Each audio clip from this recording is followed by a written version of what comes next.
Malu over stimulating ആണ്. മാളുവിന് ഭയങ്കര ഒച്ചയാണ്. മാളുവിന് over thinking ആണ്. ഭയങ്കര ആങ്സൈറ്റി കൂടുതലാണ്. എല്ലാവരും അമ്മായിയമ്മയും മരുമോനും തമ്മിലുള്ള റിലേഷൻഷിപ്പിനെ പറ്റി പറയും. പക്ഷെ ഞാൻ ഇന്ന് പറയാൻ പോകുന്നത് അമ്മായിയമ്മയും മരുമോനും തമ്മിലുള്ള റിലേഷൻഷിപ്പിനെ പറ്റിയാണ്. എല്ലാ വീട്ടിലും ഇങ്ങനെയാണെന്ന് അറിയാൻ പാടില്ല. എന്റെ വീട്ടിലെ കാര്യം ഞാൻ പറയാം. എന്റെ ഹസ്ബൻഡും എന്റെ അമ്മയും തമ്മിൽ സംസാരിക്കാനായിട്ട് ഒരു കോമൺ പോയിന്റ് ഇല്ല. അവർക്കൊന്നും കോമൺ ഇല്ല. അവര് രണ്ട് ഭയങ്കര ഡിഫറെന്റ് ആയിട്ടുള്ള ഇൻഡിവിജ്വൽസ് ആണ്. അവരുടെ ഇൻട്രസ്റ്റ് ഭയങ്കര ഡിഫറെന്റ് ആണ്. ഒരാൾ എക്സ്ട്രോവേർട്ട് ആണ്, ഒരാൾ ഇൻട്രോവേർട്ട് ആണ്, അങ്ങനെ അങ്ങനെ അങ്ങനെ. പക്ഷെ കഴിഞ്ഞ തവണ എന്റെ അമ്മ ഇവിടെ വന്നപ്പോൾ ഞാൻ റിയലൈസ് ചെയ്ത കാര്യമുണ്ട്. ഇവർക്ക് കോമൺ ആയിട്ട് ഒരു ടോപ്പിക്കിൽ സംസാരിക്കാൻ ഇഷ്ടമാണ്. That's me.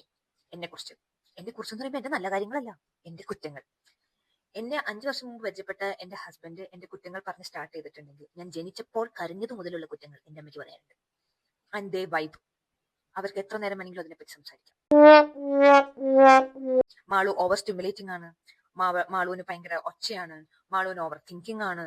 മാളു എന്താ പറയാ, ഭയങ്കര ആങ്സൈറ്റി കൂടുതലാണ്. Lot of things. മാളുവിന് ശ്രദ്ധയില്ല, മാളുവിന് അടുക്കം ചിട്ടയില്ല. And the list goes on.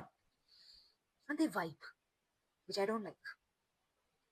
അപ്പൊ എനിക്ക് തോന്നുന്നു ഇതിലും അതവർ മിണ്ടാതിരിക്കുന്നതായിരുന്നു എന്ന്. Can someone relate?